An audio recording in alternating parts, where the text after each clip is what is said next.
মানুষ প্রতিনিয়ত কিছু না কিছু ঘটনা ফেস করেই চলেছে।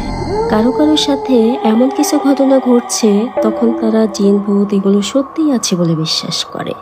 আবার আমাদের পবিত্র কোরআনেও জিনের অস্তিত্ব সম্পর্কে কিন্তু বিস্তারিত বর্ণনা আছে।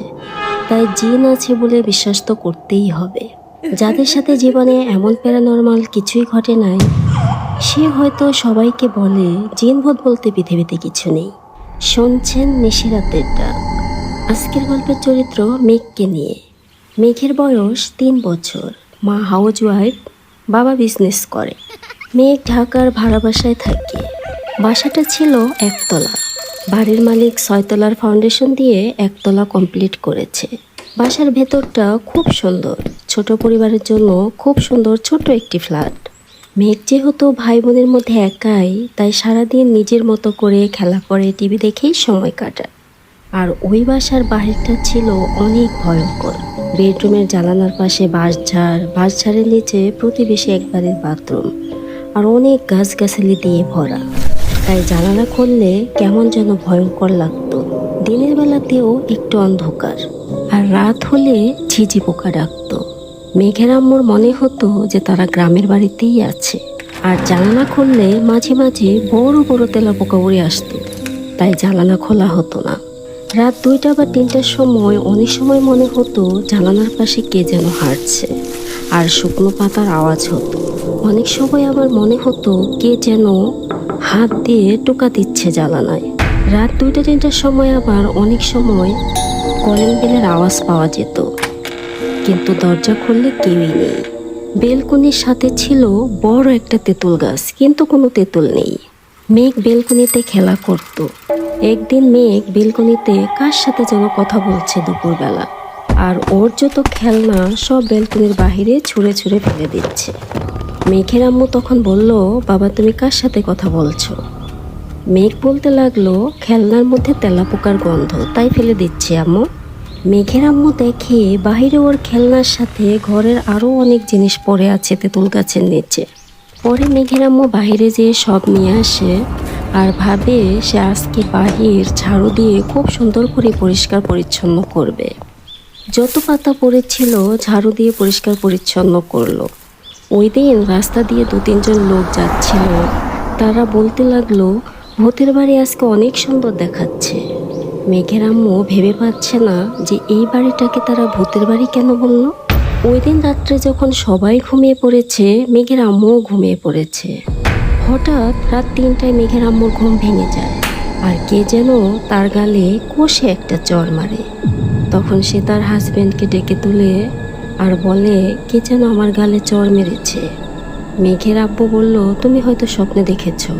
তখন মেঘের আম্মু বলল যে না, আমি তো জেগেই ছিলাম। বিষয়টা নিয়ে তারা অনেক ভাবনায় পড়ে যায়। পরের দিন সন্ধ্যের সময় মেঘ বলছে, আম্মু আমাকে তেঁতুল পাতা এনে দাও, গাছের কচি পাতা এনে দিবে উঁচু ডাল থেকে। ছোট একটা ছেলে সবেমাত্র কথা শিখেছে, সে আবার গাছের কচি পাতা দিয়ে কি করবে এটা মেঘের আম্মু ভেবে পাচ্ছে না। ওই দিন আবার ছাদে যাওয়ার বায়না করতে লাগলো। মেঘের বাবা মা সিদ্ধান্ত নিল যে তারা এই বাসাটা ছেড়ে দেবে আর নতুন একটা ফ্ল্যাট কিনবে। পরে ফ্ল্যাট দেখতে একদিন মেঘ আর মেঘের আব্বা আম্মু বের হলো, কিন্তু ফ্ল্যাট দেখে তাদের তেমন পছন্দ হলো না, তাই তারা চলে যাচ্ছিল। কিছু দূর যেতেই হঠাৎ ওই ফ্ল্যাটটার দিকে পেছন ফিরে তাকায়। তখন দেখে দূর থেকে বাসাটা অনেক সুন্দর দেখাচ্ছে, আলো যেন ঝলমল করছে। তখন তারা আবার ওই বাসায় যায়। যাওয়ার পর তাদের বলে তারা ফ্ল্যাটের সমস্ত কাগজপত্র যেন রেডি করে তারা ফ্ল্যাটটা কিনবে। আর ওই ফ্ল্যাট ছিল ৫ তলা। অবশেষে ফ্ল্যাট কেনা হলো। এবার মেঘের আব্বু আম্মু ফ্ল্যাটটা খুব সুন্দর করে একজন লোক দিয়ে পরিষ্কার পরিচ্ছন্ন করালো। পরিষ্কার করার পর তারা লিভিং রুমে এসে দেখে ওই রুমটায় অনেক পানি জমে আছে। তবে এত পানি কোথা থেকে এলো তারা ভেবে পাচ্ছে না। আর ওই পানি দিয়ে আবার দুর্গন্ধ ছড়াচ্ছে। মনে হয় কেউ যেন সবেমাত্র প্রস্রাব করেছে। তখন যাকে দিয়ে পরিষ্কার করাচ্ছিল ওই ভদ্রলোক ওই জায়গা আবারও স্যাভলন ফ্লোরওয়াশ সাবান দিয়ে ভালো করে পরিষ্কার করলো। তবে মেঘের আম্মু ভয় পাবে বলে বিষয়টাকে ওভাবে পাত্তা দেয় না। এরপর একজন হুজুর এনে মিলাদ দিয়ে ওই বাসাটায় তারা উঠে পড়ল। কিছুদিন ভালোভাবেই গেল, একদিন দুপুরবেলা সবাই খেতে বসেছে, এমন সময় তাদের বাথরুমে পানি ছাড়ার শব্দ। মনে হচ্ছে কেউ যেন খুব পানি ঢেলে ঢেলে গোসল করছে। পরে মেঘের আম্মু বলল, দেখো তো কে গোসল করছে বাথরুমে। আমরা সবাই তো এখানে, তাহলে কে গোসল করছে? পরে বাথরুম খুলতেই ভেতরে কেউ নেই। সবাই অনেক অবাক হয়ে যায়।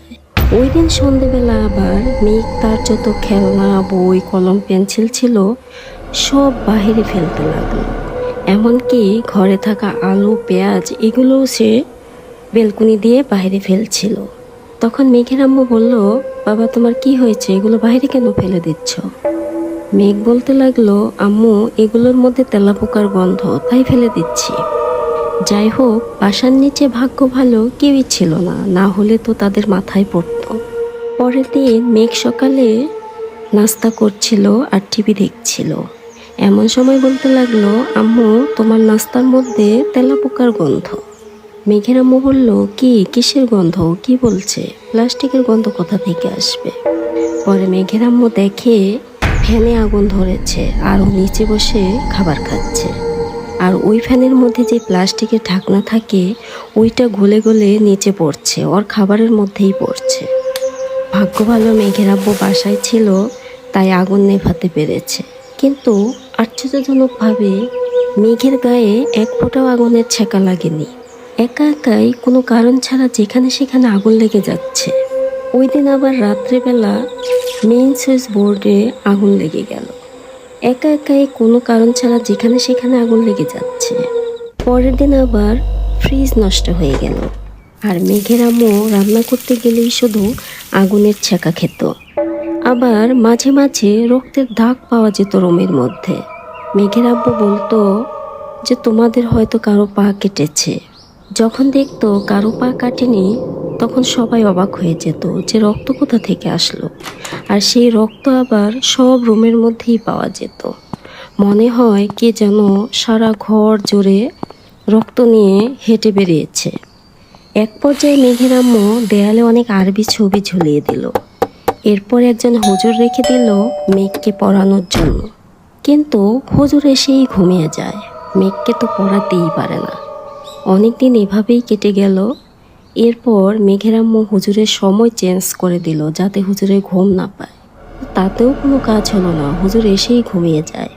যাই হোক, সে 2-3 বছর পর মেঘ এবার কোরআন শরীফ নিয়েছে। অনেক বাধা বিপত্তির পর মেঘ কোরআন শরীফ নিতে পেরেছে অবশেষে। মেঘের বয়স এখন 7 বছর। মেঘের আবার ভাই হয়েছে। মেঘের ভাইও একটু একটু করে হাঁটতে শিখেছে। একদিন সে নিজের মতোই খেলা করছিল। খেলা করতে যেয়ে হঠাৎ করে সে পড়ে যায় আর তার হাত ভেঙে যায়। তখন সেই হাত অনেক চিকিৎসার পর প্রায় 1 মাস লেগে গিয়েছিল সুস্থ হতে। মেঘের ভাই এখন সুস্থ হয়েছে, হাতটাও সবেমাত্র ভালো হয়েছে।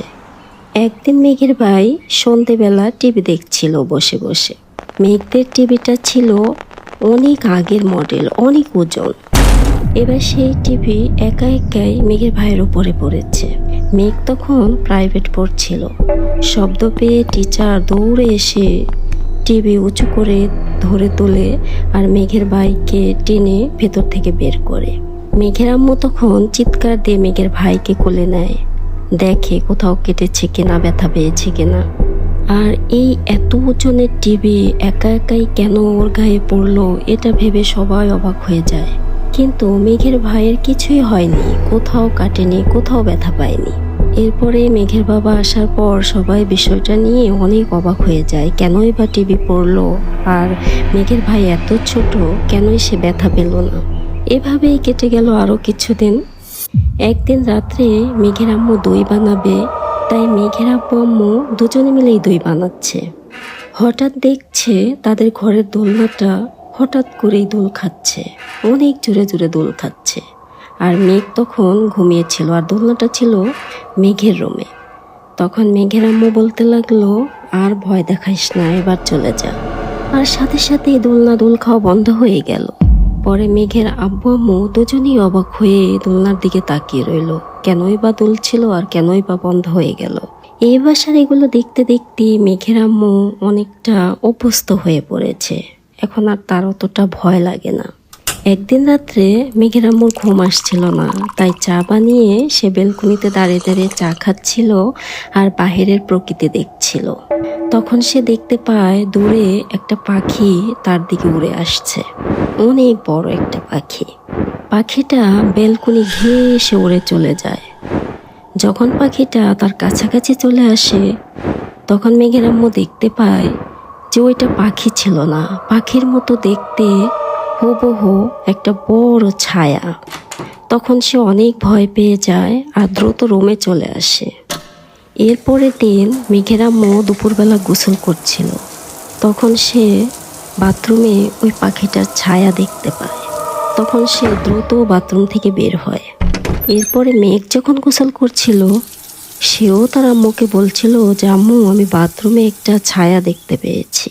তখন আবার মেঘের আম্মু ভয় পেয়ে যায়।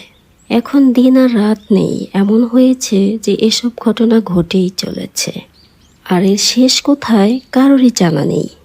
তবে এখন এসবের পাত্তা আর কেউই দিচ্ছে না, সবার ভয় যেন অনেকটাই কমে গিয়েছে। আপনার গল্পটিও হতে পারে আমার পরবর্তী এপিসোডের সবচেয়ে ভয়ঙ্কর মুহূর্ত। মেইল করে শেয়ার করুন আপনার ভৌতিক অভিজ্ঞতা নিশিরাতের ডাক@gmail.com এই ঠিকানায়।